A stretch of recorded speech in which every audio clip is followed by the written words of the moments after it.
বিএনপির জাতীয় স্থায়ী কমিটির সদস্য সাবেক অর্থ ও পরিকল্পনা মন্ত্রী মরহুম এম সাইফুর রহমানের গ্রামের বাড়িতে মঙ্গলবার রাত ৮টার দিকে মৌলভীবাজারের বাহার মর্দনে কবর জিয়ারত করেন জিয়াউর রহমান ফাউন্ডেশনের কোঅর্ডিনেটর কামাল উদ্দিন। এ সময় তিনি উপস্থিত মৌলভীবাজার ৩ আসনের সাবেক এমপি ও বিএনপির মনোনীত প্রার্থী এম নাসির রহমানের সাথে সৌজন্য সাক্ষাৎ করেন ও কুশল বিনিময়ের পাশাপাশি রাজনৈতিক প্রেক্ষাপট ও আসন্ন ত্রয়োদশ জাতীয় সংসদ নির্বাচনের সার্বিক পরিস্থিতি নিয়ে আলোকপাত করেন।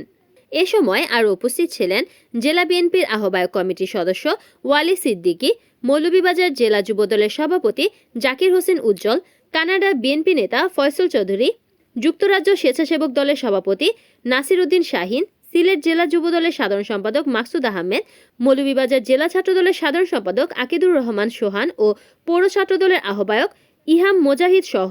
বিভিন্ন পর্যায়ের জাতীয়তাবাদী দলের অঙ্গ সহযোগী সংগঠনের নেতৃবৃন্দরা। রিপোর্ট করেছেন মৌলভীবাজার প্রতিনিধি তিমির বণিক, NN টিভি।